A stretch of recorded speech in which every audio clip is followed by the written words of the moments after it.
El tráiler fantasma. Soy trailero y conozco cada carretera de Tijuana. Una noche, un tráiler sin luces me rebasó a toda velocidad. Al llegar al siguiente paradero, el mismo tráiler estaba volcado, con su chofer muerto en el asiento. Lo raro es que el accidente había pasado 3 horas antes. Esa imagen se grabó en mi mente de forma indeleble y marcó el inicio de una pesadilla que aún me persigue. Recuerdo la noche en que sucedió. Había salido temprano desde Mexicali y, mientras avanzaba por las carreteras de Tijuana, la oscuridad parecía absorber cada detalle. El aire estaba helado y la neblina se extendía de forma espesa, como si la noche quisiera ocultar secretos inconfesables. Mientras conducía, sentía una extraña inquietud, una sensación de que algo no encajaba en la rutina de mis viajes habituales. La aparición del tráiler sin luces fue repentina. Una sombra descomunal que se deslizó a mi lado, dejando tras de sí un rastro de presagio y terror.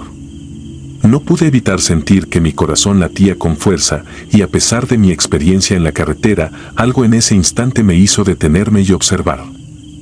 La figura del vehículo, casi etérea en medio de la oscuridad, se esfumó tan rápido como apareció, dejándome con una mezcla de adrenalina y desconcierto. Decidí continuar mi ruta, tratando de convencerse de que había sido fruto de mi imaginación, un espejismo provocado por el cansancio o el frío. Sin embargo, la inquietud persistía, y mientras avanzaba, cada kilómetro parecía arrastrarme más hacia lo desconocido. Llegué al siguiente paradero con la mente en un torbellino de preguntas y temores. Al detenerme, la escena que se desplegaba ante mis ojos desafió toda lógica. El mismo tráiler que había visto había quedado volcado en la cuneta, como si el tiempo se hubiera detenido en una paradoja macabra. El chofer, con la mirada fija en la nada, yacía inerte en el asiento, un cadáver que parecía haber sido arrastrado por un destino que burlaba las leyes del tiempo. Durante los días siguientes, la imagen del tráiler y su conductor se repetía en mi mente, invadiendo mis pensamientos y perturbando mi descanso. Cada noche, al cerrar los ojos, revivía aquella escena en una espiral de desesperación. El horror no era solo el impacto visual, sino el misterio insondable que lo envolvía. ¿Cómo podía ser posible que un accidente ocurriera 3 horas antes de que yo lo presenciara? La pregunta se anidaba en mi interior, retorciendo mi lógica y amenazando con romper la barrera entre la realidad y lo inexplicable. Empecé a investigar en silencio, conversando con otros colegas que, como yo, habían notado cosas extrañas en esas rutas. Algunos mencionaban leyendas urbanas, otros hablaban de presencias que merodeaban la noche, almas en pena atrapadas en un limbo de condena. Pero lo que yo viví tenía un tinte de realidad que los relatos de fogatas y mitos no podían explicar. No buscaba respuestas en supersticiones, pero la evidencia de aquella noche me empujaba a cuestionar la naturaleza de lo que ocurre en la carretera. Con el pasar de las semanas, comencé a notar detalles que antes había ignorado, luces parpadeantes en el retrovisor, sombras que parecían seguirme en las curvas y la sensación constante de ser observado por algo invisible. Una vez, mientras hacía una pausa para tomar un café en un pequeño receso de carretera, vi a un hombre de mirada perdida que se desvaneció al acercarme. No pronunció palabra alguna y en sus ojos se reflejaba una mezcla de pena y terror. Ese encuentro, aunque breve, reforzó mi convicción de que había fuerzas desconocidas acechando en la penumbra de Tijuana. Esa noche en particular, al volver a la ruta, la atmósfera había cambiado drásticamente. El silencio se había vuelto abrumador y cada ruido, por mínimo que fuera, resonaba con fuerza en mi cabina. Los faros parecían iluminar la oscuridad sin poder disipar las sombras que se extendían a lo largo del camino. La carretera se transformaba en un escenario donde lo real se mezclaba con lo inexplicable y la presencia de aquel tráiler espectral se sentía más intensa que nunca. En un momento dado, pensé que podía distinguir la silueta del vehículo en la distancia, avanzando lentamente como si regresara a buscar algo o a reclamar una deuda de vidas pasadas. El miedo empezó a cobrar un rostro tangible. Mis noches se convirtieron en una lucha constante contra el insomnio y la paranoia. Cada kilómetro recorrido se sentía como un salto a lo desconocido, y el constante zumbido de la carretera se transformaba en un lamento que me recordaba la inevitabilidad de la muerte. La soledad del camino y el eco de mis propios pensamientos me hacían cuestionar la realidad, y por momentos, la frontera entre el sueño y la vigilia se desdibujaba de manera aterradora. No pude evitar preguntarme si la aparición del tráiler era una advertencia o una maldición. Quizás, en alguna intersección entre la vida y la muerte, había una cuenta pendiente que debía saldarse. Mis noches se llenaron de pesadillas en las que recorría eternamente esa carretera, perseguido por el fantasma de aquel chofer y el eco de su destino ineludible. La incertidumbre me carcomía, y cada vez que el motor de mi camión rugía al encender la ruta, sentía que me internaba en un territorio donde lo sobrenatural se manifestaba sin piedad. En un intento desesperado por hallar una explicación, empecé a documentar cada suceso. Anotaba fechas, recorridos y sensaciones, tratando de encontrar un patrón en medio de lo irracional. Pero cuanto más buscaba respuestas, más crecía la sensación de que la verdad estaba oculta tras una cortina de sombras imposibles de atravesar. La evidencia de lo ocurrido se transformaba en un enigma que retaba la lógica, y cada página de mis notas se llenaba de un terror que se volvía casi tangible. La realidad comenzó a mezclarse con la fantasía, y el camino se convirtió en un espejo que reflejaba mis miedos más profundos. Las leyendas sobre espíritus errantes en las carreteras de Tijuana ya no eran simples cuentos para asustar a los neófitos, eran testimonios de una dimensión oculta que habitaba en cada curva y en cada noche sin luna. El tráiler sin luces y su chofer muerto dejaron una marca indeleble en mi alma, un recordatorio de que a veces lo inexplicable irrumpe en la cotidianidad sin previo aviso, arrastrando consigo la certeza de que la muerte y el misterio caminan de la mano en la oscuridad. Aún hoy, mientras conduzco por esas rutas, siento que una presencia me acompaña. No es el miedo de lo desconocido, sino la certeza de que hay fuerzas que trascienden nuestra comprensión, entidades que desafían el tiempo y el espacio. El eco de aquella noche resuena en cada motor encendido, y la imagen del tráiler volcado se convierte en un símbolo de lo inevitable, que en algún rincón de la existencia, la línea entre lo real y lo sobrenatural se desdibuja de forma inquietante. Esta experiencia me ha enseñado a no subestimar el poder de la oscuridad y el misterio. La carretera de Tijuana, con su implacable extensión y sus sombras persistentes, es testigo de historias que se escapan a toda explicación. Cada kilómetro recorrido es una apuesta contra lo desconocido, un viaje hacia lo inacible, donde el terror se oculta en cada recodo y en cada destello de luz que se pierde en la inmensidad de la noche. Aunque intento convencerme de que la realidad se sostiene en hechos palpables, hay momentos en los que la duda se instala, y me pregunto si acaso el mundo no es mucho más extraño y peligroso de lo que nuestros sentidos pueden comprender. Ahora, mientras relato esta experiencia, la fría brisa de la noche me recuerda que el miedo verdadero no es el de lo evidente, sino el de lo que acecha en la penumbra, esperando el instante preciso para volver a manifestarse. La carretera sigue siendo mi hogar y mi condena, un lugar donde la lógica se disuelve ante el enigma de la muerte y la presencia implacable de lo sobrenatural.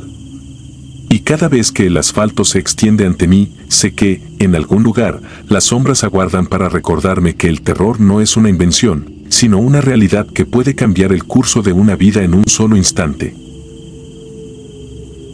Detrás de la piscina. Me llamo Aurora y vivo en Nebraska. Quiero compartir algo que me ocurrió hace algunos meses, cuando mi prometido Daniel y yo nos tomamos unas vacaciones breves para escapar del frío. Habíamos planeado el viaje con semanas de anticipación, necesitábamos una experiencia relajante y una playa soleada. Encontramos un pequeño hotel en una zona costera de Alabama que prometía ser asequible, limpio y cercano al mar.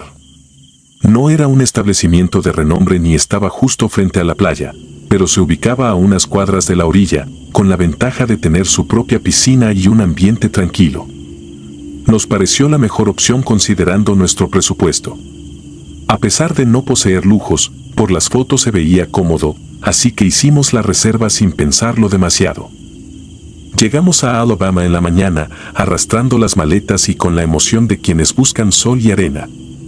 El hotel lucía casi igual que en las imágenes, fachada sencilla, recepción modesta y un pasillo largo que conducía a las habitaciones. Lo que más llamó mi atención era la zona de la piscina. Tenía reposeras alrededor, una cerca que marcaba los límites y un área techada con sillones y una pequeña mesa. Todo se sentía apacible. Me gustó la decoración minimalista y la sonrisa de la recepcionista, que nos entregó la llave de la habitación y nos explicó algunos detalles sobre los horarios. Uno de los puntos que recalcó fue que la piscina cerraba a las 7 de la tarde, sin excepción. Después de esa hora, nadie estaba autorizado a estar allí. No le di demasiada importancia en el momento, pero me gustó que fueran tan estrictos con el reglamento. Me imaginé que así evitarían ruidos molestos cuando uno quisiera descansar. Para mi sorpresa, nuestra habitación estaba en la planta baja, justo frente a la piscina. La única ventana daba a ese lugar, con la ventaja de poder ver el agua brillante desde la cama, pero también con el inconveniente de que, si alguien estuviera allí de noche, los ruidos podrían colarse en nuestro cuarto. Sin embargo, no me inquieté demasiado. Pensé que, al cerrar la piscina tan temprano, no tendríamos problemas con la tranquilidad. Después de instalarnos, salimos de inmediato a la playa. Pasamos buena parte de la mañana y del mediodía disfrutando del mar, comiendo algo ligero y caminando por la orilla. De regreso al hotel, a eso de las 5:30 de la tarde, nos metimos un rato a la piscina antes de que la cerraran. El agua estaba fresca y varias familias disfrutaban con niños que chapoteaban cerca de nosotros. La atmósfera era amistosa, sin nada que diera mala espina. Cuando faltaban unos minutos para las 7, un empleado apareció para anunciar que todos debían abandonar el área y recordó que la puerta se bloquearía desde adentro. El candado que resguardaba la cerca de la piscina necesitaba un código que solo el personal conocía. Nos pareció lógico para evitar accidentes nocturnos, así que no protestamos y nos fuimos a la habitación a ducharnos y preparar la cena. Esa noche, salimos a dar una vuelta por la ciudad y terminamos en un bar probando cócteles hasta que se nos hizo tarde. Cuando regresamos al hotel, ya pasaban de las 11.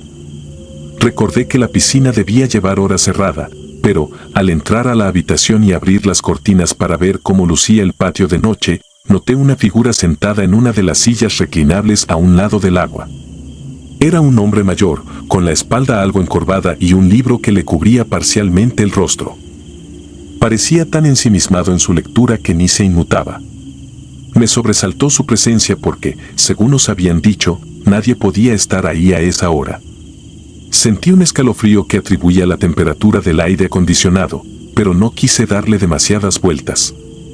Simplemente corrí las cortinas y me acosté para descansar. Daniel se rió de mi reacción y dijo que tal vez el señor tendría algún permiso especial o sería alguien del personal. No quise seguir pensando en eso, ya que estábamos muy cansados y lo mejor era dormir. Al día siguiente, despertamos temprano para aprovechar al máximo la playa. Volvimos a la piscina en la mañana, ya que a esa hora sí estaba abierta y había varios huéspedes dándose un chapuzón. Nos divertimos un rato. Todo lucía normal. Nadie mencionó a ningún anciano ni me pareció ver a esa persona que había visto la noche anterior. Daniel y yo nos fuimos a dar un paseo por el malecón y terminamos en un centro comercial, distraídos por tiendas de souvenirs y restaurantes. No regresamos al hotel sino hasta las 7:30 de la tarde, justo cuando el sol se había ocultado. Mientras entrábamos, sentía el cansancio en todo el cuerpo, así que pensé en pedir algo de comer directamente a la habitación para no salir de nuevo.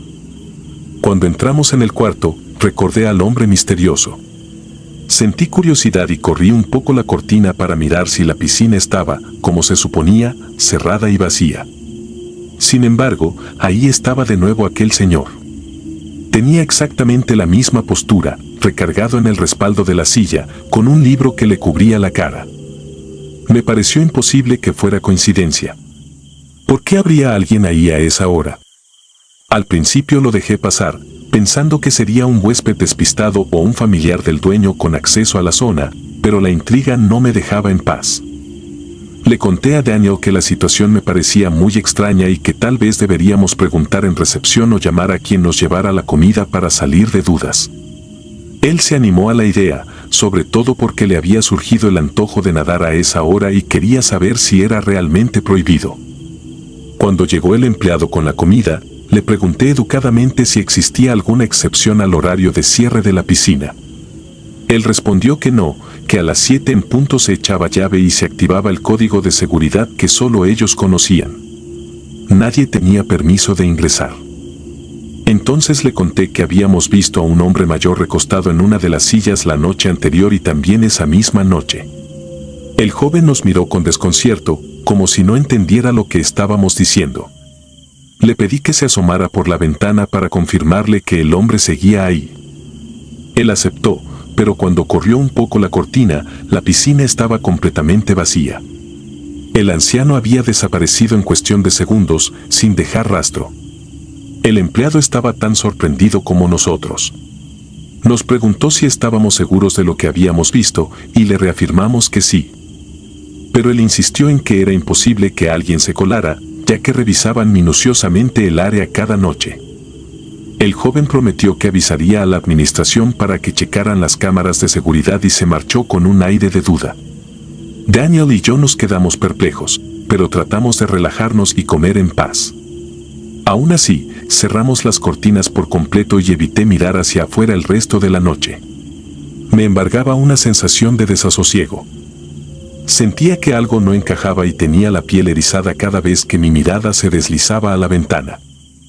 Al otro día, no tuvimos tiempo de pensar demasiado en el asunto porque salimos temprano y pasamos todo el día explorando la zona costera. Regresamos al hotel a eso de las 9 de la noche. Al entrar, nos topamos en el pasillo con el mismo joven que nos había llevado la cena. Nos saludó con un gesto amable, pero sus ojos revelaban que tenía algo importante que contarnos. Daniel le preguntó, casi en broma, si había descubierto quién era el lectorcito nocturno. Esperábamos que nos dijera que el supuesto hombre era un huésped con acceso especial o alguna persona de mantenimiento. Sin embargo, la cara del empleado se ensombreció.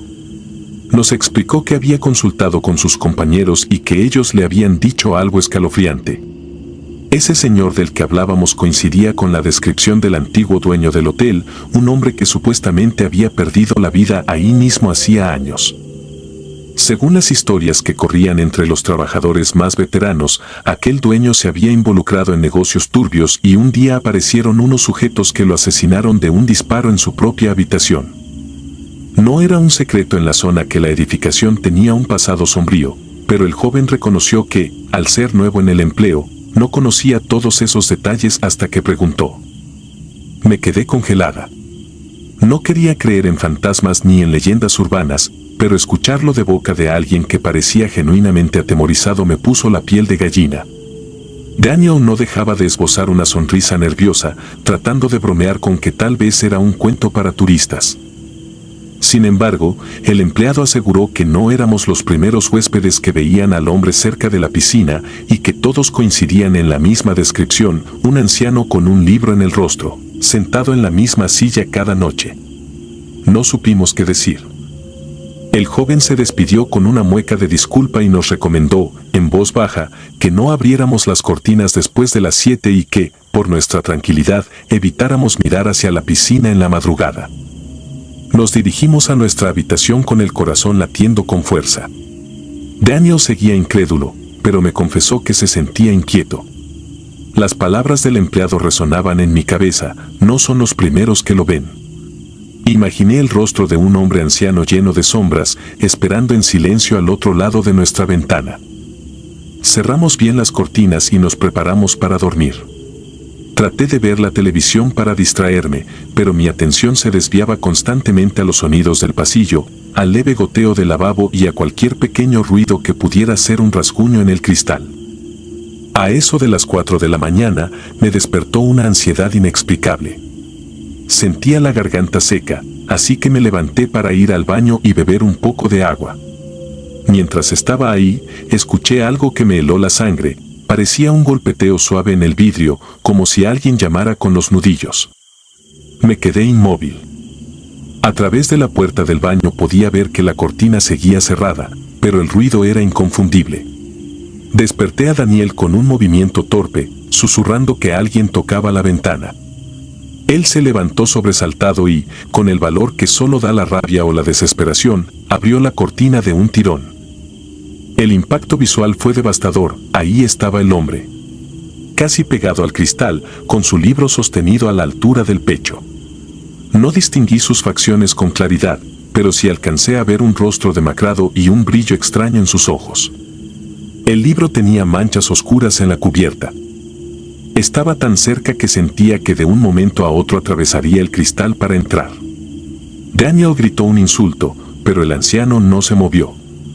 Era como si nos mirara en silencio a través de la ventana, con una paciencia escalofriante. Mi corazón martillaba tan fuerte que creí que me desmayaría. En un arrebato de terror, Daniel corrió a encender la luz y, en ese instante, el hombre desapareció ante nuestros ojos.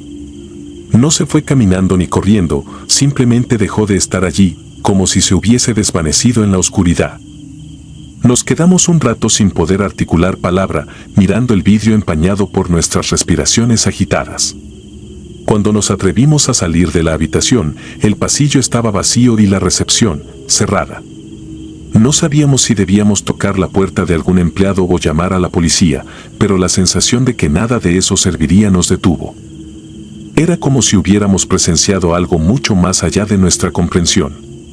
Regresamos temblando a la habitación, abrazados el resto de la madrugada, en un insomnio perpetuo de miedo y confusión. Al amanecer, hicimos nuestro equipaje con la prisa de dos fugitivos. Fuimos a la recepción a realizar el check-out sin detenernos a detallar lo ocurrido. El empleado de turno era diferente al que nos había contado la historia, y no quiso o no pudo decirnos nada cuando preguntamos por las grabaciones de seguridad. Preferimos no profundizar. Salimos de allí con el presentimiento de que, de habernos quedado una noche más, probablemente hubiéramos encontrado al anciano mucho más cerca, quizá intentando entrar a la habitación. Todavía no estoy segura de lo que experimentamos. Daniel, con el tiempo, dejó de bromear sobre el tema y se volvió hermético siempre que sale a relucir. Yo, en cambio, todavía me pregunto si aquello fue una visión compartida o, peor aún, si era una presencia real, un espíritu incapaz de abandonar el lugar donde murió de forma trágica. Desde aquel suceso, cada vez que elijo un hotel, pregunto con cuidado sobre su historia y las medidas de seguridad. No puedo evitarlo, aquel hombre sentado en la silla con el libro apoyado en su rostro me sigue acompañando en mis noches de desvelo. A veces, cierro los ojos y juro que lo veo a un lado de mi cama, tan silencioso como lo vi en la piscina, esperando algo que nunca sabré descifrar. Siento el pánico recorrerme de pies a cabeza, pero me consuelo recordando que ya no estoy en ese lugar. Sin embargo, la duda de si su espíritu sigue ahí, apareciendo noche tras noche para sentarse donde fue feliz en vida, es algo que nunca podré borrar por completo de mi memoria.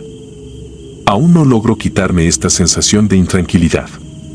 No sé si fue un fantasma o si las paredes de aquel hotel guardan secretos que nadie debería descubrir.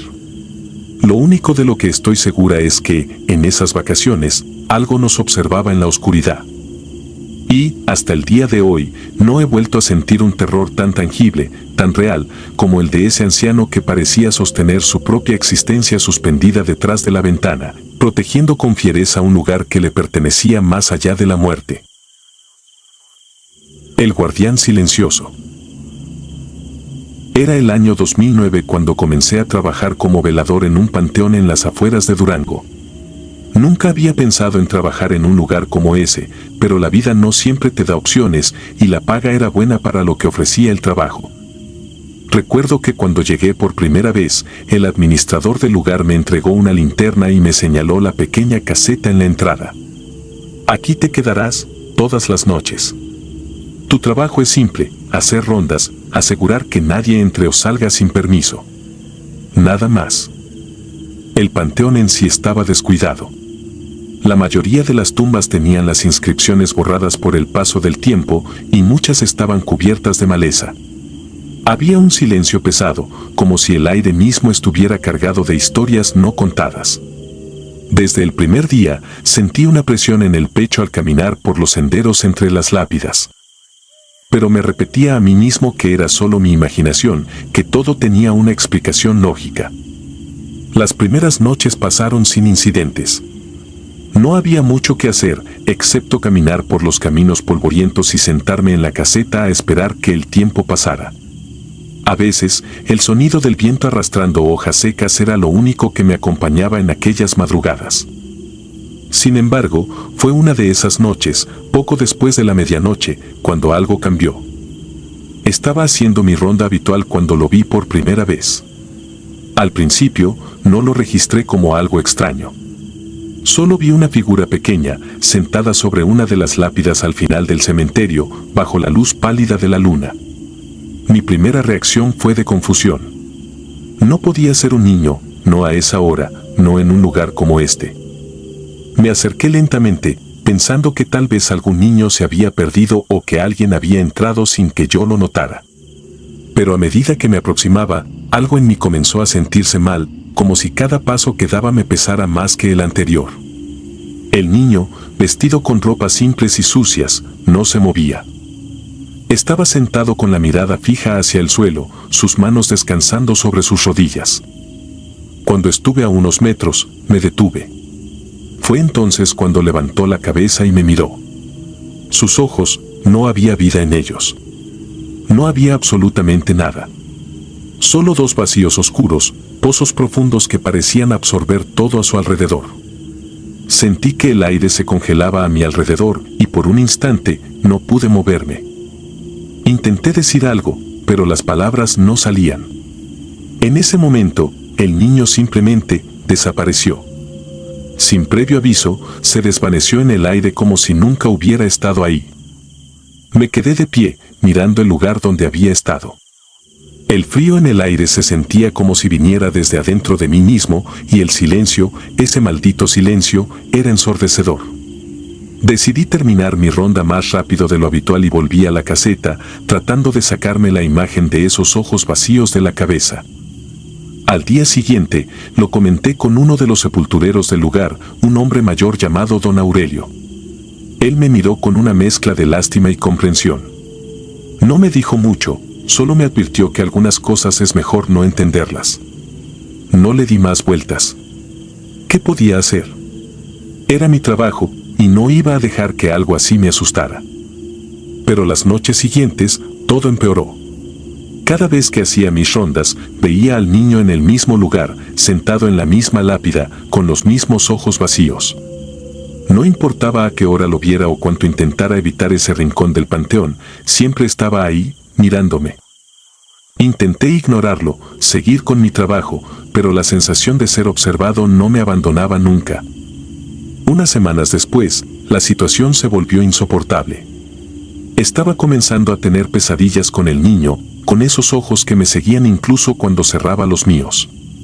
Empecé a sentir su presencia incluso cuando no estaba de guardia, como si su sombra se extendiera más allá de las rejas del panteón. Fue entonces cuando decidí investigar. Los ancianos del pueblo, aquellos que aún conservaban historias de tiempos antiguos, me contaron sobre el hijo del sepulturero. Era una leyenda que corría de boca en boca, una historia que todos conocían pero que pocos querían recordar. Según ellos, hace muchos años, el hijo de un sepulturero había muerto de manera trágica mientras jugaba cerca de una tumba. El niño había caído en una fosa que no había sido cubierta adecuadamente y, al parecer, murió al instante. Su cuerpo fue encontrado por su propio padre, quien nunca pudo recuperarse del golpe. Desde entonces, el niño, o al menos su espíritu, permanecía en el panteón, esperando algo, atrapado en un ciclo interminable de soledad y tristeza. Escuchar esa historia no me tranquilizó. De hecho, solo empeoró las cosas. Ya no solo veía al niño durante mis rondas, ahora sentía su presencia constantemente, como si me siguiera a cada paso. Las luces de mi linterna parpadeaban con más frecuencia, el viento soplaba con un lamento que antes no estaba ahí, y a veces, incluso sentía una mano fría rozar mi brazo cuando pasaba cerca de su tumba. Una noche en particular, todo alcanzó su punto culminante. El viento estaba en calma, más de lo usual. Hice mi recorrido por el cementerio, como siempre, pero al llegar a la lápida donde siempre estaba el niño, me di cuenta de que no estaba allí. Al principio, sentí una extraña sensación de alivio, pero duró poco. Al dar la vuelta para seguir mi camino, lo vi de pie, justo detrás de mí. Esta vez no estaba sentado ni mirándome con esos ojos vacíos desde lejos. Estaba de pie, a solo unos metros, inmóvil, con una expresión de profundo dolor en su rostro pálido. Antes de que pudiera reaccionar, comenzó a caminar hacia mí. No corría, no flotaba, simplemente caminaba, con pasos lentos pero decididos, y el sonido de sus pequeños pies descalzos sobre la tierra seca resonaba en la noche. No pude moverme. Mis piernas se congelaron, mi respiración se hizo pesada, y cuando el niño estuvo lo suficientemente cerca, estiró su mano hacia mí. Sentí un frío indescriptible cuando sus dedos fantasmales rozaron mi piel. En ese momento, escuché un susurro en mi oído, apenas audible, pero lo suficientemente claro como para estremecerme hasta los huesos. Ayúdame. No sé cómo, pero mi cuerpo finalmente reaccionó. Di un paso hacia atrás y luego corrí. No miré hacia atrás, no quise saber si me estaba siguiendo. Me encerré en la caseta y esperé hasta el amanecer, sin atreverme a salir ni un solo segundo. Al día siguiente, presenté mi renuncia. No podía seguir ahí, no después de lo que había experimentado. Cuando entregué mis llaves, don Aurelio solo asintió. Sabía que no durarías mucho, me dijo con una sonrisa triste. Nadie dura. Todos lo ven, y tarde o temprano, el panteón termina expulsándolos. Salí de allí sin mirar atrás. Nunca regresé, ni siquiera para visitar a los pocos amigos que había hecho en el pueblo. Sin embargo, el recuerdo de esos ojos vacíos, de esa mano fría y de ese susurro nunca me abandonó. A veces, en las noches más silenciosas, aún puedo sentir esa presencia, como si el niño nunca me hubiera dejado realmente. Es un peso que llevo conmigo, un peso que me recuerda que algunas almas nunca encuentran descanso. Y aunque ya no soy velador de aquel panteón, sé que mientras el niño siga ahí, su mirada vacía continuará buscando a alguien que lo ayude a encontrar la paz que tanto ansía. Desde aquel entonces, el silencio de la noche nunca volvió a ser el mismo. Porque ahora sé lo que se esconde en los rincones oscuros, esperando, siempre esperando, bajo la luz de la luna. Y en lo profundo de mi mente sigue resonando esa súplica apenas perceptible: ayúdame. Pero hay cosas que no puedo arreglar. Hay almas que simplemente no pueden ser liberadas. El campamento. Aún tiemblo al recordar aquella salida que planeamos con tanta ilusión. Mi nombre es Adrián y esto que contaré me persigue en cada uno de mis sueños. Junto a mis amigos planeamos pasar un fin de semana alejado del ruido y la rutina, sumergidos en la inmensidad de un bosque donde, según rumores, el agua de su lago era cristalina y la naturaleza se conservaba casi intacta. Éramos 5 en total: Camila, mi mejor amiga y motor de la idea; Sergio, el conductor en cuya vieja camioneta emprendimos el viaje; Nadia, siempre entusiasta y sin miedo a nada; Rubén, el más bromista y con una risa contagiosa; y yo, el que simplemente buscaba huir de la ciudad y dejar atrás todas mis preocupaciones. Fuimos atrevidos al decidir viajar por una carretera secundaria donde, según Sergio, no habría retenes policiales ni inspecciones. El principal motivo de esta precaución era que Nadia iba sobre las piernas de Rubén porque ya no cabíamos cómodamente. Era una imprudencia, lo admito, pero solo pensábamos en divertirnos y sentíamos que no podía pasar nada grave. Éramos jóvenes y creíamos saberlo todo. La carretera serpenteaba a través de colinas y se adentraba en una zona boscosa cada vez más espesa. Con cada kilómetro, la emoción en el ambiente se volvía más tangible. Llegamos al bosque al atardecer. No teníamos un permiso oficial para acampar, así que dejamos la camioneta escondida entre unos matorrales y árboles altos. Camila revisó un mapa desgastado que llevaba en la mochila, nos guió unos cuantos metros a pie y a medida que avanzábamos, el aire se sentía más fresco y húmedo. Nos condujo hasta un lago relativamente grande y solitario, cuyas aguas reflejaban los primeros destellos rojizos del ocaso. Decidimos armar nuestro improvisado campamento en la orilla. Abrimos un par de cervezas, extendimos mantas, sacamos comida enlatada y cosas para picar. Poco a poco, el tono de la conversación se volvió alegre, rodeado del canto de aves ocultas y del suave rumor de la brisa entre los pinos. Recuerdo haber lanzado piedras al agua mientras Rubén reía a carcajadas contando anécdotas de la universidad. Nadia se reclinó para observar las nubes que se teñían de tonos rosados y anaranjados. Pensé que aquel iba a ser el mejor paseo de nuestras vidas. Estar rodeados de tanta belleza natural nos hacía sentir privilegiados. Jamás se nos cruzó por la mente que, en medio de esa calma, se gestaba la peor pesadilla que jamás habíamos imaginado. Sergio, entusiasmado, decidió que antes de preparar la fogata y la comida, se metería a nadar. Aseguró que no tardaría. Se adentró en el lago riendo, diciendo que el agua estaba fría y que pronto se acostumbraría. Nosotros, mientras tanto, hablábamos y repartíamos tareas para el almuerzo que aún debíamos terminar de cocinar. Camila colocó la leña en una especie de fogón improvisado, Nadia y yo buscamos piedras para rodearlo. Rubén, con su humor inquebrantable, bromeaba mientras trataba de encender un carbón húmedo.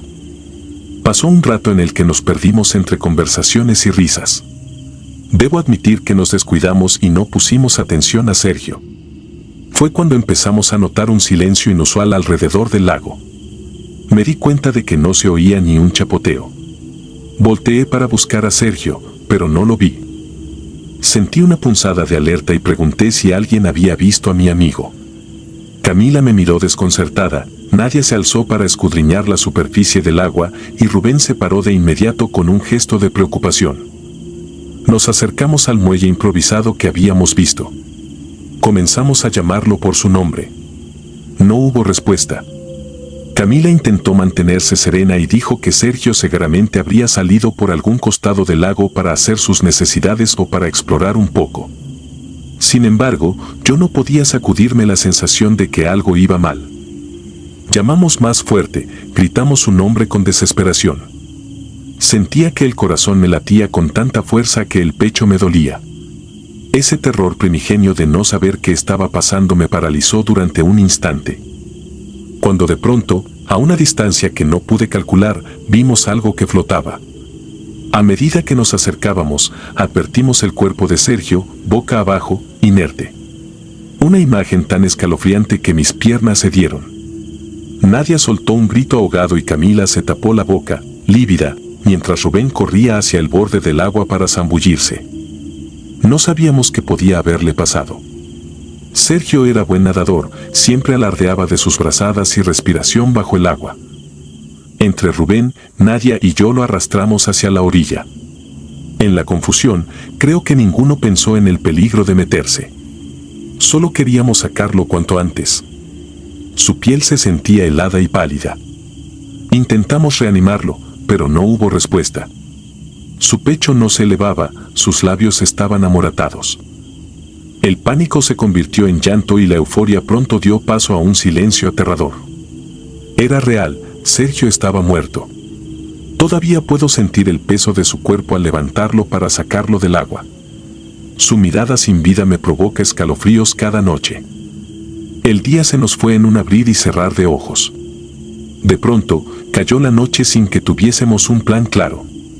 Llevar el cadáver hasta la camioneta resultaba imposible, el terreno era accidentado, estábamos lejos y la oscuridad total complicaba cualquier movimiento.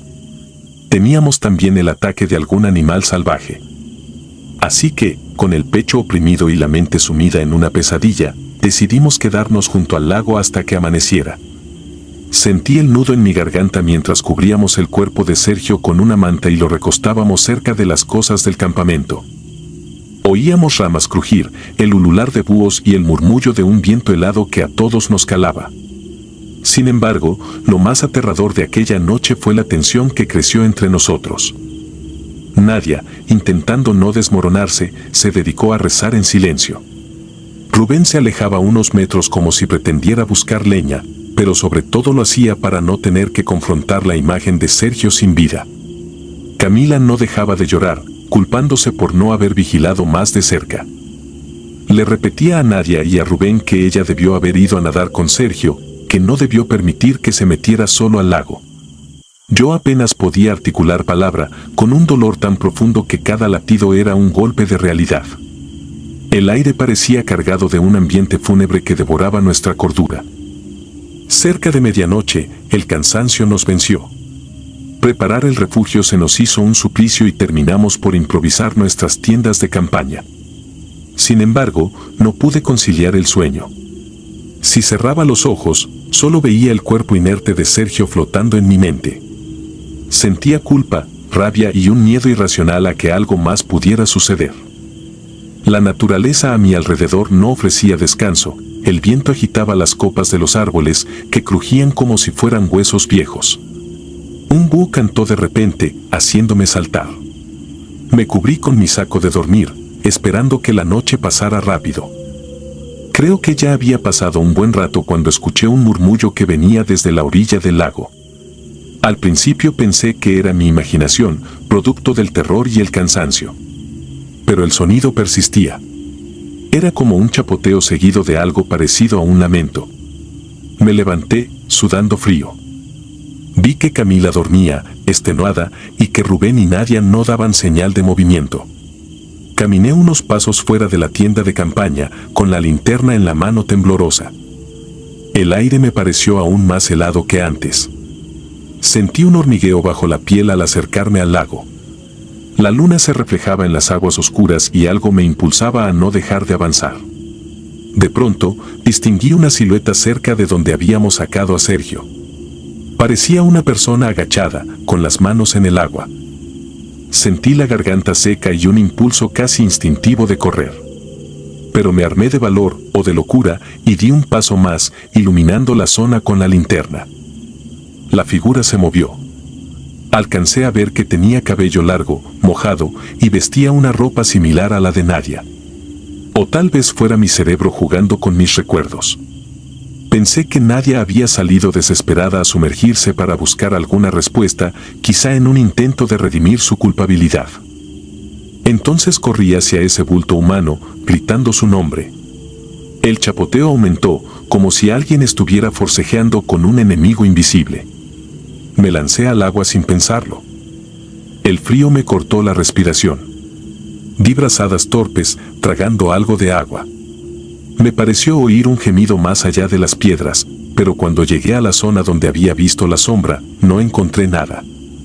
Mi linterna se apagó con el golpe del agua, quedé en tinieblas, buscando con desesperación a quien fuera que estuviera en peligro.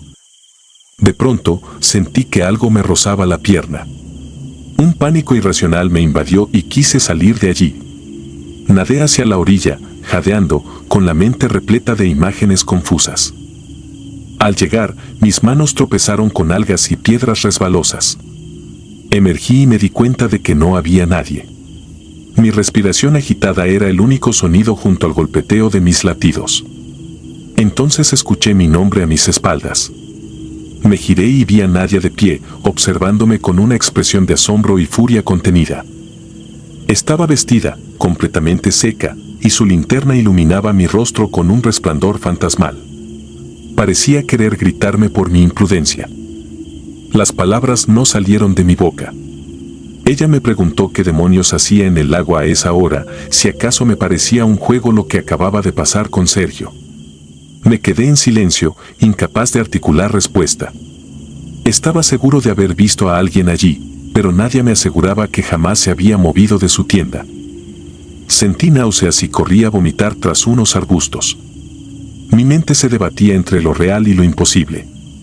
Volví a ver la superficie plateada de ese lago y me invadió un terror que jamás había experimentado.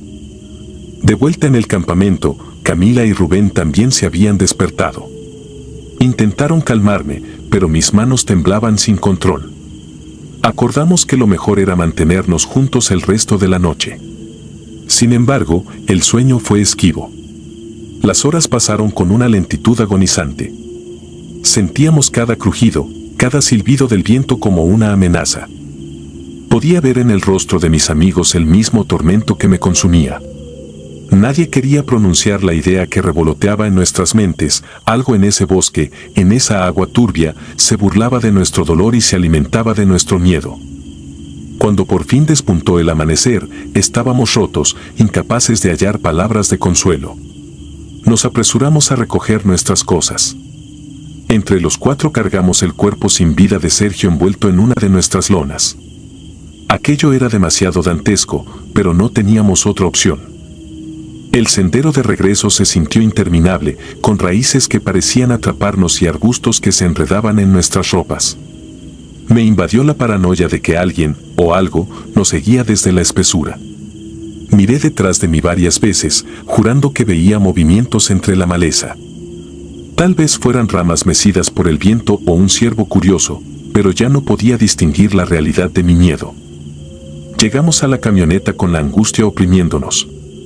Sergio merecía un funeral digno, merecía respuestas, merecía estar con nosotros sonriendo de camino a casa.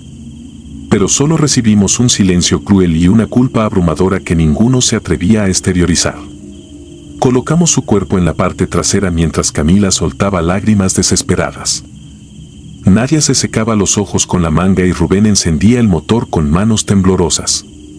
El bosque se alzaba a nuestro alrededor, indiferente a nuestro dolor, como si fuese un monstruo silencioso que ya había cobrado su presa.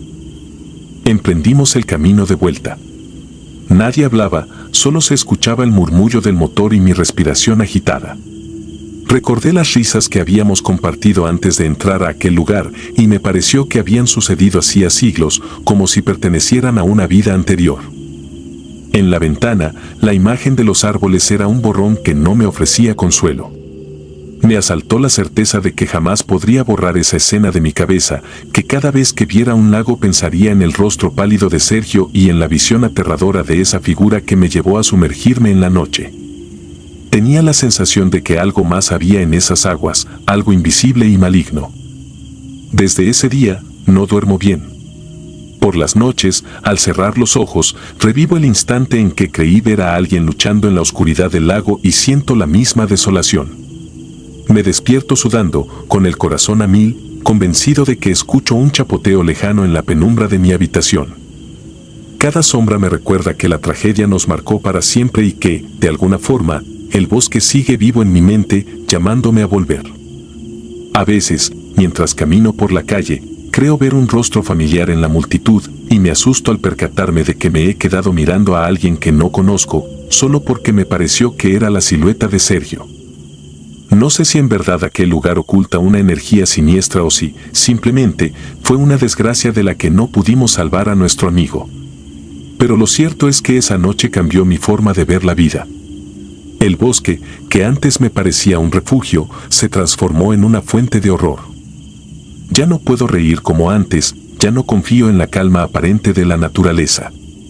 Veo en cada reflejo del agua la posibilidad de algo oscuro que puede arrebatarnos a quienes amamos. Y aunque lo desee con todas mis fuerzas, el recuerdo me atormenta, y tengo la convicción de que seguiré teniendo pesadillas hasta el día en que yo mismo deje este mundo.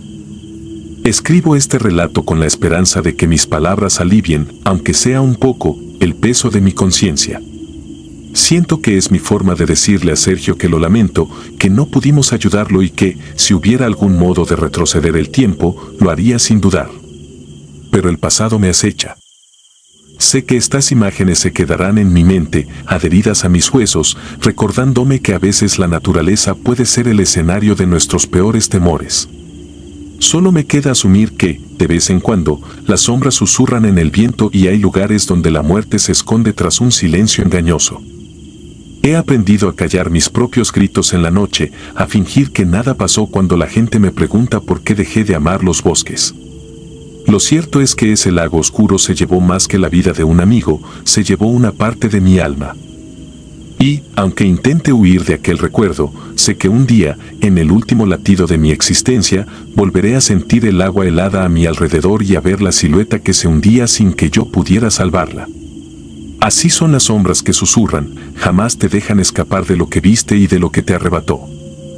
Ahora, prefiero quedarme en casa cuando todos me invitan a algún campamento. No siempre doy explicaciones, solo me excuso con un no puedo asistir o prefiero quedarme. Y es que sé lo que es tener la naturaleza rugiendo en tu contra sin que puedas hacer nada, sé lo que es cargar con la culpa de no haber protegido a alguien que confió en tu compañía para pasar un rato agradable. Este es mi testimonio, mi advertencia, mi grito de auxilio silencioso para quien lo lea. El bosque no es siempre hermoso, el lago no es siempre pacífico. Y a veces, la muerte acecha en el lugar más inesperado, riéndose de nuestras precauciones y arrebatándonos a quien más queremos cuando menos lo esperamos. La próxima vez que alguien insista en que lo acompañe a un lugar apartado, recordaré este episodio y declinaré la invitación. No quiero volver a oír esos susurros en la noche. No quiero volver a ver un cuerpo flotando sin vida. No quiero enfrentarme de nuevo a aquello que, en la oscuridad, parece más real que cualquier leyenda. Jamás podré sacarme de la mente el sonido de los pasos entre los árboles ni el chapoteo que me condujo a una ilusión espantosa. Nunca volveré a ver un bosque del mismo modo. Ahora entiendo que las tragedias más terribles pueden ocurrir en el sitio que creíamos perfecto para evadir nuestros problemas y que hay escenarios donde la risa y la inocencia se convierten en gritos que nadie escucha. No tengo la esperanza de sanar por completo. Tal vez, con el paso del tiempo, aprenda a sobrellevarlo y mis pesadillas disminuyan. Pero sé que, en los rincones de mi alma, vivirán esos instantes de horror. Y la imagen de Sergio, flotando en el agua de aquel lago maldito, me perseguirá hasta mi último aliento. Porque hay heridas que no cierran, momentos de pánico que no se borran. Así es como relato mi verdad, con la certeza de que, en algún lugar, el susurro del bosque todavía me llama, invocando mi peor recuerdo. Y, aunque mire hacia otro lado, jamás podré escapar del todo de esas sombras que susurran. Sepulcro vivo. Nunca olvidaré el día en que la tierra se convirtió en un espejo de mi peor pesadilla.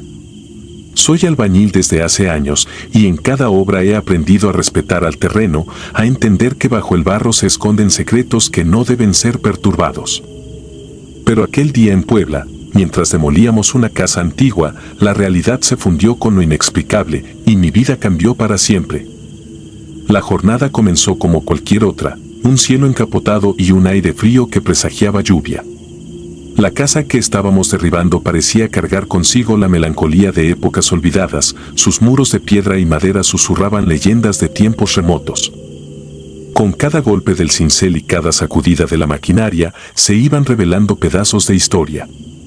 Sin embargo, algo en el ambiente me hizo sentir una inquietud indescriptible, una vibración oscura que surgía desde las entrañas del lugar. Mientras retirábamos una de las secciones del suelo, noté una irregularidad en la tierra. Algo sobresalía entre escombros y polvo. Con manos temblorosas, señalé a mis compañeros y, entre murmullos en voz baja, procedimos a excavar. Lo que descubrimos desafió toda lógica. Allí, semienterrada, yacía la figura de una mujer. Su rostro, demacrado y de mirada perdida, parecía narrar una historia de sufrimiento y abandono. En ese instante, quedó claro lo que algunos ya habrían dicho meses atrás: estábamos demoliendo una casa antigua en Puebla. El estremecimiento que recorrió mi cuerpo no era solo por el impacto de lo encontrado, sino por el peso de un destino ineludible. No hubo tiempo para discutir o debatir. Con una urgencia que me sobrecogió, comenzamos a liberar a aquella mujer de su prisión de tierra. Cada palada removida revelaba no solo el cuerpo, sino un pequeño santuario oculto bajo el asfalto, adornado con símbolos y marcas que parecían invocar un poder ancestral. La atmósfera se volvió densa, como si la misma esencia del lugar se revelara ante nuestro atrevimiento. Mientras la sacábamos cuidadosamente, pude ver en sus ojos vacíos una mezcla de terror y súplica, como si quisiera advertirnos del mal que estaba a punto de desatarse. Llevarla a un lugar seguro fue solo el primer paso de una cadena de sucesos que jamás imaginé. Esa noche, cuando traté de dormir en la casa de un compañero, el silencio se quebraba con ruidos sutiles y susurros que parecían provenir de lo más profundo de la tierra. Cada crujido, cada eco, me recordaba la sensación de haber desenterrado algo que debía permanecer olvidado. El sueño se me escapaba, y en la penumbra, los recuerdos de aquella escena se mezclaban con visiones inquietantes. Caminé por la obra, sintiendo una presencia intangible que me seguía, acechando en cada sombra. La sensación de ser observado era tan intensa que por momentos tuve la certeza de ver, en un destello, el perfil de aquella mujer, de pie entre la oscuridad, como si me reclamara. Al amanecer, la obra había cambiado. El ambiente se había cargado de un aura irreal, las herramientas parecían moverse sin ser tocadas y sombras difusas se deslizaban entre los andamios. Los compañeros apenas se atrevieron a hablar del asunto, sus rostros marcados por el miedo y la incertidumbre. Nadie podía explicarlo, pero todos sentíamos que la presencia de aquella bruja había despertado algo en la tierra, un mal que había estado latente durante siglos. La vieja casa, con su historia de rituales y leyendas, ahora revelaba su faceta más oscura, la maldición que había condenado a esa mujer a un destino de agonía y olvido. Durante los días siguientes, cada jornada en la obra se transformó en una lucha contra lo inexplicable. Las máquinas operaban con ritmos propios, como si una fuerza invisible las impulsara, y en la soledad de las noches, el eco de pasos ajenos recorría los pasillos abandonados. Mis compañeros se volvían silenciosos, resignados ante la certeza de que habíamos perturbado algo mucho más grande que nosotros. En mi interior, una angustia que no conocía límites me consumía. Sentía que la presencia de la bruja se extendía más allá de los límites físicos de la obra, infiltrándose en cada rincón de mi existencia. Aquel atisbo de horror se grabó en mi alma. Una tarde, al regresar al punto exacto donde habíamos descubierto el cuerpo, decidí enfrentar mis miedos. Caminé solo por el terreno, dejando que la oscuridad del crepúsculo me envolviera. La tierra, marcada por nuestras excavaciones, parecía susurrar secretos antiguos. Fue en ese preciso instante cuando, entre el murmullo del viento y el crujir de las hojas, distinguí una figura femenina que se desvanecía entre la penumbra. No era la imaginación, sentí un frío punzante recorrer mi espalda mientras sus ojos, como carbones encendidos, se encontraban con los míos por un breve pero eterno instante. La imagen se grabó en mi mente y me dejó la certeza de que aquello que habíamos liberado no descansaría en paz. Las noches se hicieron interminables. Mientras la mayoría de mis compañeros abandonaban la obra, yo me negaba a dejar que el horror se disipara con la distancia. Cada crepúsculo era un recordatorio de que la maldición persistía, de que la bruja enterrada había encarnado un rencor que trascendía la muerte. El insomnio se convirtió en mi compañero constante y en el silencio de la madrugada, los susurros de aquella mujer resonaban en cada latido de mi corazón. Recuerdo claramente la sensación de frío en la nuca y el eco distante de una risa apagada, como si el tiempo se hubiera detenido para permitirle reclamar lo que por siglos le fue arrebatado. Con el pasar del tiempo, las explicaciones racionales se desvanecieron. La obra se transformó en un escenario donde la lógica y la fe luchaban por prevalecer. Aunque intenté convencerme de que todo era fruto del cansancio y la imaginación, las evidencias eran demasiado reales. Cada sombra que se movía en el rabillo del ojo, cada silencio roto por un murmullo inexplicable, me recordaba que había fuerzas en este mundo que desafiaban toda explicación. La bruja, o lo que había quedado de ella, se había impregnado en la esencia misma del lugar, como una advertencia silenciosa de que algunas heridas nunca sanan. Hoy, al escribir estas líneas, el recuerdo de aquel día se impone con una fuerza abrumadora. Algunos dirán que fue un delirio, una alucinación nacida del agotamiento y la presión del trabajo. Pero yo lo viví con cada fibra de mi ser. La imagen de aquella mujer, su mirada desolada y la atmósfera cargada de un mal antiguo, me persiguen incluso en mis momentos más tranquilos. Cada vez que me enfrento a una nueva obra, un escalofrío recorre mi espina dorsal, recordándome que la línea entre lo tangible y lo sobrenatural es extremadamente tenue. A veces me pregunto si la tierra volverá a reclamar lo que por error liberamos aquel día. Tal vez la bruja no era la única víctima de una maldición centenaria, sino la llave de un oscuro legado que aún acecha en las sombras de Puebla. El susurro del viento y el murmullo de la tierra me hablan de un pasado que no pudo ser sepultado del todo, de un horror que se esconde en el corazón mismo de la construcción y que se alimenta del miedo de quienes osan desafiarlo. Esta historia, mi testimonio, es la crónica de un encuentro con lo inexplicable. No pretendo asustar a quienes la lean, sino simplemente compartir la verdad de lo que viví en ese fatídico día. La bruja enterrada viva se ha convertido en parte de mi existencia, en una cicatriz imborrable que me acompaña en cada jornada. Y mientras siga trabajando entre el cemento y el polvo, sabré que hay secretos en la tierra que jamás deben ser desenterrados, porque en ellos se oculta el eco de un pasado maldito que, tarde o temprano, reclamará su venganza. No hay consuelo en esta soledad forzada, ni alivio en el olvido, pues la maldición sigue latente, esperando el instante de su resurgir. Cada golpe de martillo y cada ladrillo colocado me recuerdan que, a veces, la realidad es más terrorífica de lo que la mente humana puede soportar. y aunque intente reprimir el recuerdo, la imagen de aquella mujer, con su mirada fija y su aura de desesperación, se presenta en mis pesadillas, impidiendo que el sueño me brinde el respiro que tanto anhelo. Hoy, con la mirada siempre atenta a las sombras y el alma marcada por el terror, sé que la obra que vivimos en Puebla es un recordatorio perpetuo de que hay cosas en este mundo que escapan a toda lógica. La bruja, enterrada viva en aquella casa olvidada, dejó su huella en la tierra y en mi memoria, convirtiéndose en un espectro que jamás se disipará. Mientras recorro mi camino, con la certeza de que el horror puede resurgir en cualquier momento, me aferro a la esperanza de que, algún día, la oscuridad ceda ante la luz. Pero hasta entonces, la maldición de aquel día seguirá viva, recordándome que hay secretos enterrados que es mejor dejar en el olvido. Ruta sin retorno. Mi nombre es Lucas y nunca pensé que un simple trabajo temporal en una empresa de transporte público cambiaría mi vida. Cuando comencé, yo solo quería pagar mis estudios y ganar algo de experiencia en el mundo laboral. Jamás me imaginé que terminaría involucrado en un suceso tan oscuro que, hasta el día de hoy, me atormenta por las noches. Era joven, tenía apenas 20 años y creía que mis madrugadas se limitarían a limpiar autobuses, revisar niveles de aceite y cargar combustible. Me equivoqué por completo. En la empresa había varias rutas que conectarían la ciudad con zonas rurales.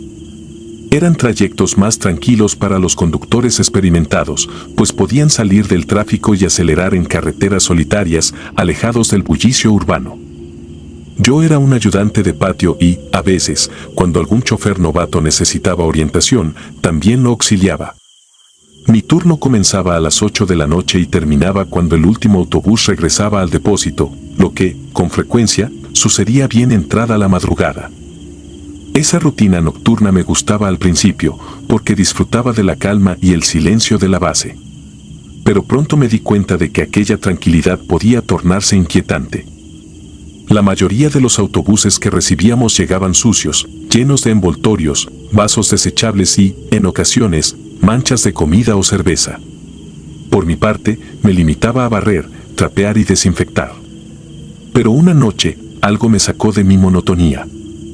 Recuerdo que eran cerca de las 11 y recibimos una llamada urgente. Uno de nuestros vehículos había estado involucrado en un accidente grave en la carretera que se dirigía a un poblado cercano. Según decían, un automóvil se atravesó de manera repentina y el conductor del autobús, para evitar la colisión frontal, frenó con fuerza. El autobús iba tan rápido que no sé cómo evitó volcarse. El chofer salió físicamente ileso, pero varios pasajeros sufrieron heridas. Entre ellos, una mujer embarazada que, por desgracia, perdió la vida junto con su bebé. Cuando se dio la orden de traer el autobús de vuelta, no había nadie dispuesto a manejarlo, ni siquiera el mismo conductor que vivió el accidente. Todos estaban afectados, asustados o simplemente conmovidos por la magnitud de la tragedia. A mí, por ser el más nuevo y tal vez el más ingenuo, me asignaron la tarea de conducir el vehículo hasta el garaje, seguido por un supervisor en otro autobús. Subí al interior sin saber muy bien qué esperar, pero el solo ver las manchas en el pasillo me puso la piel de gallina. Alguien había esparcido aserrín para intentar tapar el charco de sangre. Respiré hondo, me senté en el puesto de conductor y avancé con un nudo en el estómago. Sentía un silencio casi sofocante, como si el vehículo quisiera contarme algo que no podía expresar con palabras. Al llegar al depósito, tuve que limpiarlo a fondo. El olor a desinfectante se mezclaba con el rastro metálico de la sangre. Terminé esa faena pasadas la 1 de la madrugada, con la espalda adolorida y la mente revuelta por las imágenes que acababa de presenciar. Pensé que me iría a mi casa, pero la gerencia me pidió que dejara el autobús en la zona de reparaciones y que, por favor, no comentara nada con los otros empleados. Acepté sin hacer preguntas. En ese momento yo no quería líos, solo necesitaba mi cheque a fin de mes. Los días siguientes se hicieron pesados. Hubo rumores sobre lo que pasó, pero, por algún motivo, se minimizaba la gravedad del suceso, diciendo que era un simple accidente con un par de heridos, sin mencionar a la víctima embarazada. Quedó un sabor amargo entre el personal. Nadie pedía detalles, nadie se atrevía a comentar abiertamente y quien lo hacía recibía miradas de reproche. De manera extraña, ese autobús regresó al servicio pocos días después, repintado en algunas partes y con unos arreglos menores para lucir en buen estado. A la gente de arriba no parecía importarle que llevara consigo el recuerdo de lo ocurrido. Una noche, mientras yo cargaba diésel a la flota que recién volvía, llegó un conductor nuevo, pálido y tembloroso. Lo saludé casi por costumbre, pero noté enseguida que algo no andaba bien. Con la voz entrecortada, dijo que había revisado el autobús por dentro para asegurarse de que todos los pasajeros hubiesen bajado. Hizo el recorrido desde la puerta frontal hasta la última fila y no vio a nadie. Sin embargo, 15 minutos después, mientras conducía por la autopista, miró por el espejo retrovisor y vio la silueta de una chica en el pasillo trasero, de pie, balanceándose con el movimiento del autobús. Se asustó tanto que detuvo el vehículo a un lado de la carretera. Se levantó de su asiento y avanzó rápido hacia esa figura, pero ya no encontró a nadie. Revisó fila por fila y el autobús estaba vacío. Me pidió que lo acompañara a buscar de nuevo, temiendo que fuera algún polizón o alguien dormido bajo los asientos. No encontramos absolutamente a nadie. Lo más inquietante fue darme cuenta de que aquel era el mismo autobús del accidente. Su número de serie estaba en un costado, aunque le hubieran cambiado de ruta y modificado la pintura frontal. Sentí un escalofrío, porque esa no era la primera vez que escuchaba una historia similar. Algunos compañeros veteranos hablaban de sombras que aparecían en los vehículos más antiguos, aunque yo siempre creí que era simple habladuría para asustar a los novatos. Sin embargo, lo que el conductor dijo aquella noche se notaba muy real. Sus manos temblaban mientras repetía que, en serio, había visto a alguien. Días después, circuló el rumor de que una madrugada, cuando todos dormían, se escuchó un llanto de niño en la zona de estacionamiento.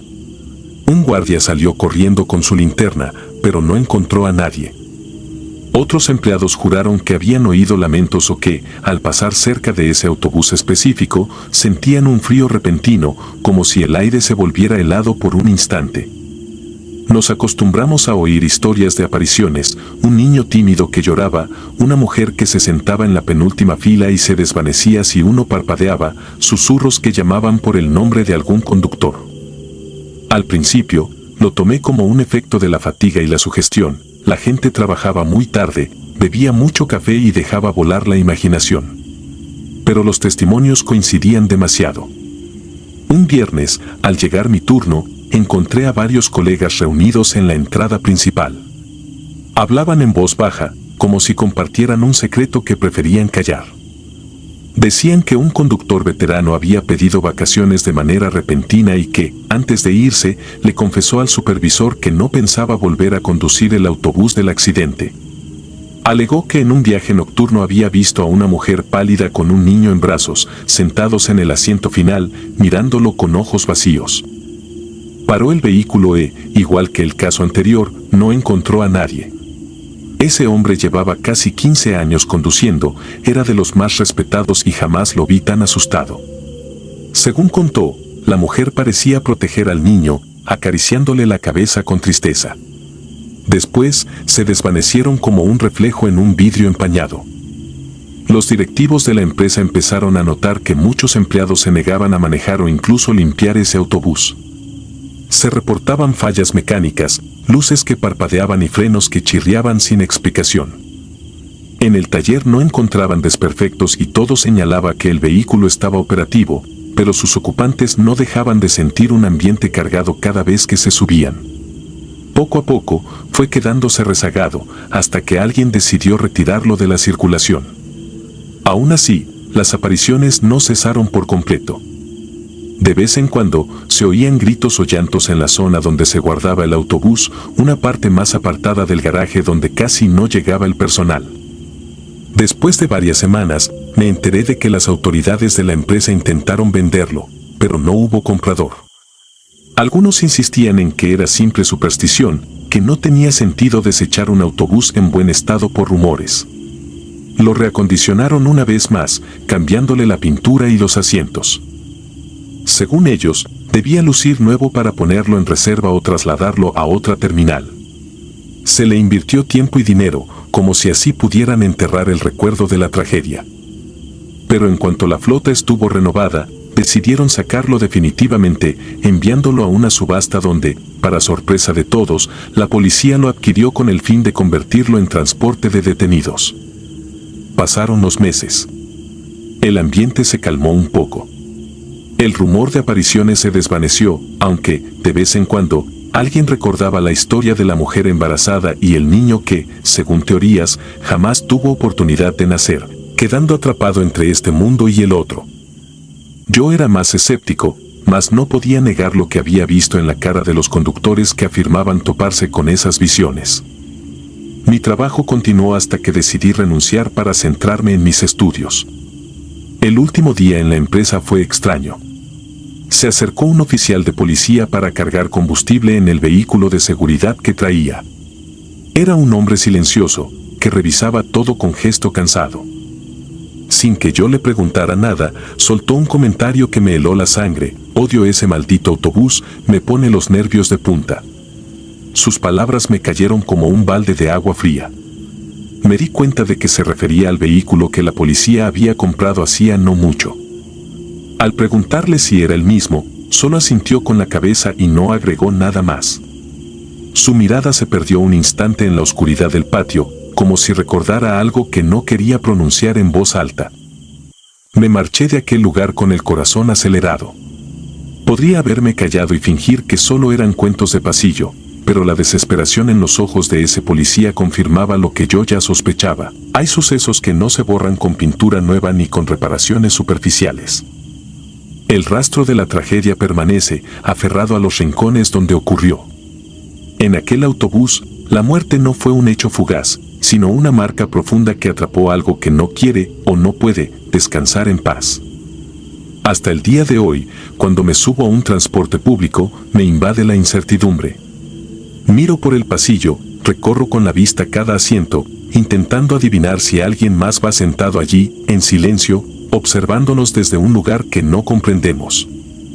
Y aunque trato de convencerme de que todo fueron alucinaciones colectivas, la realidad es que ni el más escéptico de nosotros puede ignorar las historias de lamentos o de siluetas imposibles que se asoman al fondo. En lo más profundo de mi mente guardo esas escenas. No sé si algún día logre olvidar el olor del autobús cubierto de sangre y aserrín. Tampoco sé si alguna vez podré viajar sin sentir un escalofrío al escuchar frenos chirriando de forma repentina. Tal vez sea mi castigo por haber aceptado guardar silencio, por no haber hablado a tiempo sobre la magnitud de aquella desgracia. O quizá esos sonidos y apariciones se repitan para que nadie olvide lo que ocurrió en esa carretera maldita. He intentado retomar mi vida con normalidad, pero cada vez que alguien me pregunta por mi antiguo trabajo, termino cambiando de tema o inventando cualquier pretexto para no contarlo todo. Todavía siento un gran peso en el pecho al recordar la mirada vacía que los empleados tenían cuando hablaban de aquella aparición. Esa mezcla de incredulidad y terror no se olvida. Estoy convencido de que los fantasmas más tenaces no viven en casas abandonadas, sino en los lugares donde suceden muertes tan injustas que, al parecer, el propio destino se niega a aceptarlas. Y ese autobús, repintado y destinado a otros fines, seguirá arrastrando consigo la sombra de esa madre y de ese pequeño que jamás llegó a respirar. No sé cuánto tiempo más existirá esa unidad maldita, ni a cuántos condenará a noches sin sueño, pero estoy seguro de que la carretera donde ocurrió la tragedia se ha convertido en una ruta sin retorno para muchas almas. Puede que el bus cambie de manos o de aspecto, pero hay hechos que se adhieren a la realidad como si fueran cicatrices imposibles de sanar. A veces uno elige creer en lo que puede ver y tocar, pero hay cosas que, aunque no estén a simple vista, se sienten con un escalofrío en la piel y un terror que te sigue más allá de la oscuridad. No importa lo mucho que lo evites, llegará un momento en el que te des cuenta de que no viajas solo, de que alguien te observa desde el último asiento con un dolor tan intenso que no cabe en este mundo ni en el otro. No diré más. Solo sé que, tras varias noches de insomnio y pesadillas, decidí contar mi historia para advertir a cualquiera que trabaje en un depósito de transporte: presten atención a los detalles, a los sonidos en mitad de la noche, a las sombras que no encajan con la luz. Y si alguna vez escuchan un llanto ahogado o sienten que alguien camina a sus espaldas cuando creen estar solos, revisen 2 veces ese autobús. Puede que encuentren algo que no pertenece ya a este plano, o tal vez no encuentren nada. Pero el miedo quedará anidado en sus mentes y sabrán que hay rutas por las que no se puede volver, como si del otro lado se extendiera el reino de los que no encontraron descanso. He narrado esto con la esperanza de que el terror abandone mi memoria, pero sé que no funcionará. Algunas noches, cuando la lluvia golpea mi ventana, escucho el eco de un llanto y me pregunto si no es el mismo lamento que se escuchó aquella madrugada en la zona de reparaciones. Cierro los ojos e intento dormir, pero la imagen del autobús sigue apareciendo en mi mente, con las puertas abiertas y el pasillo vacío, invitándome a recordar que hay historias que no terminan, sino que persiguen. Y cada vez me convenzo más de que, en esa carretera, aún ronda un espíritu que jamás encontró su camino de vuelta. Al final, comprendí con horror que, a veces, el silencio es el precio que pagamos por guardar secretos que deberían haberse contado al mundo. El muñeco de clavos. Soy de Veracruz, y esto ocurrió hace un par de años. Nunca pensé que estaría contando esta historia, pero es imposible olvidar lo que pasó. Cuando revivo los eventos, siento el mismo escalofrío recorriendo mi espina dorsal, como si fuera una pesadilla que se rehúsa a quedarse en el olvido. Pero esta fue una pesadilla real, y yo fui el idiota que la desató. Todo comenzó cuando, por razones que ahora me parecen absurdas, decidí profanar una tumba en un cementerio abandonado. Había escuchado rumores de un tesoro enterrado allí, joyas, monedas, algo que supuestamente había sido enterrado con un antiguo terrateniente. Lo que me motivó realmente fue la curiosidad mezclada con la codicia, esa mezcla tóxica que nos lleva a hacer cosas estúpidas y peligrosas. Y ahí estaba yo, esa noche, armado con una linterna, una pala y el deseo de encontrar algo que cambiaría mi vida. El cementerio se encontraba en las afueras de la ciudad, en un rincón donde la vegetación había reclamado la tierra y las lápidas se inclinaban como si quisieran esconderse bajo el suelo. El silencio era absoluto y la única luz que me guiaba era la luna llena, que lanzaba sombras alargadas sobre las tumbas. Había un olor en el aire, uno que no logré identificar, pero que me recordaba a flores podridas mezcladas con algo metálico, casi como sangre vieja. Caminé entre las tumbas, leyendo nombres desgastados por el tiempo. Sentía que cada paso era observado, y aunque traté de ignorarlo, esa sensación de que algo me seguía se fue haciendo cada vez más pesada. Finalmente, encontré la tumba que buscaba, una lápida de piedra, casi oculta bajo las enredaderas. Apenas pude leer el nombre, Don Andrés Gutiérrez, 1845 a 1910. La inscripción decía algo que me pareció perturbador, que su espíritu repose donde otros temen caminar. Pero en mi euforia por la aventura y la posibilidad de encontrar riquezas, lo ignoré por completo. Comencé a cavar, hundiendo la pala en la tierra húmeda. Al principio, el trabajo era duro y me cansé rápido, pero la emoción me impulsaba. Después de un par de horas, finalmente escuché el sonido de la pala golpeando algo sólido. Quité la tierra con las manos, descubriendo el ataúd viejo, carcomido por el tiempo y la humedad. Respiré hondo y levanté la tapa. Lo que vi dentro no era lo que esperaba. No había oro, ni joyas, solo un muñeco de trapo pequeño, cosido de forma rudimentaria, con clavos largos clavados en varias partes de su cuerpo. Lo tomé en mis manos, y sentí un escalofrío tan fuerte que casi lo solté. Los clavos eran oxidados y puntiagudos, y el muñeco en sí estaba envuelto en una tela que alguna vez fue blanca, ahora manchada y rota. No parecía algo que un adulto hubiera puesto en un ataúd, sino más bien un niño jugando un juego macabro. Pero allí estaba, y sentía que me miraba, aunque no tenía ojos. Fue en ese momento cuando mi cuerpo se paralizó y un peso se asentó sobre mis hombros. Algo helado me recorrió la columna, como si una mano invisible me hubiese tocado. Mi mente intentó gritarme que dejara el muñeco y saliera corriendo, pero mis manos parecían pegadas a él. No sé cuánto tiempo estuve allí parado, en un estado de choque, pero recuerdo que en algún momento mi vista se nubló y el mundo se volvió negro. Cuando desperté, sentí el frío de la noche y mi boca sabía a tierra. El muñeco seguía en mis manos, pero algo era diferente. Me sentía extraño, como si una parte de mí se hubiera quedado en esa tumba, atrapada con los restos de don Andrés. Miré a mi alrededor, desorientado, y me di cuenta de que habían pasado varias horas, la luna ya no estaba sobre mí, y el cielo empezaba a clarear con los primeros tonos del amanecer. Me levanté tambaleante, dejé caer el muñeco al suelo y corrí de regreso a mi casa sin mirar atrás. Apenas llegué, cerré todas las puertas y ventanas y me encerré en mi habitación. Pasé el día entero en un estado de estupor, incapaz de comprender lo que había sucedido. Pero esa noche, cuando finalmente me quedé dormido, comenzaron las pesadillas. Sueños donde el muñeco de trapo me perseguía, arrastrándose con sus pequeños brazos y piernas rígidas por los clavos, dejándome marcas de óxido en la piel. Me despertaba con un sudor frío, solo para ver que el muñeco estaba a los pies de mi cama, observándome. Cada noche era lo mismo, y aunque intentaba deshacerme de él, de alguna manera siempre encontraba el camino de vuelta a mi casa. Lo quemé, lo enterré, incluso lo lancé al río una noche en la que desesperado pensé que sería el fin. Pero nada funcionaba. Después de varias semanas, mi salud comenzó a deteriorarse. Mi piel se volvió pálida, mis ojos se hundieron y sentía un dolor constante en el pecho, como si algo estuviera apretando mi corazón.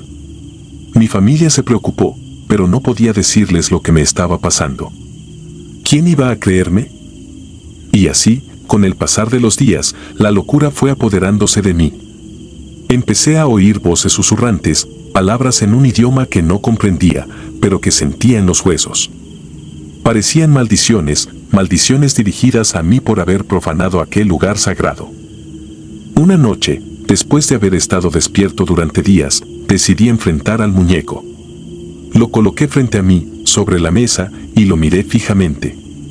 Me di cuenta de que los clavos estaban más oxidados, como si el tiempo hubiese continuado su trabajo sobre ellos. Y entonces, en el silencio de la madrugada, escuché un susurro que venía de él. No puedo describirlo, pero sonaba como la voz de un anciano, cansado y lleno de odio. Sentí como algo en mi mente se quebraba, y supe que ese sería el fin. El dolor en mi pecho se intensificó, y caí al suelo, incapaz de respirar. Todo se volvió negro, y me vi en un lugar oscuro, rodeado de sombras que murmuraban mi nombre. Vi figuras que se arrastraban hacia mí, y en sus ojos pude ver la misma mirada vacía que había en los del muñeco. Era como si hubiese sido transportado a una dimensión de terror y sufrimiento, un purgatorio hecho de las almas que, como yo, habían cometido errores imperdonables. No sé cuánto tiempo estuve en ese lugar, pero cuando desperté, estaba en el hospital. Mi madre estaba a mi lado, sus ojos llenos de lágrimas. Intenté hablar, pero no pude. Solo quería pedir perdón, quería que todo terminara, que me liberaran de esa maldición. Cuando finalmente pude moverme, supe que había algo más en mí, algo que no era mío, algo que había traído de aquel cementerio maldito. Hasta el día de hoy, siento esa presencia. Algunas noches, todavía veo el muñeco al pie de mi cama y sé que mi castigo aún no ha terminado. Quizá nunca termine, porque algunos pecados no pueden ser perdonados, y el mío fue uno de ellos. Si te gustaron las historias de terror, regálanos tu like y coméntanos qué te gustaría escuchar en el próximo capítulo. Y si no estás suscrito o suscrita, te invito a que lo hagas para que no te pierdas lo mejor del archivo del terror. Sin más, gracias por escucharnos, hasta la próxima.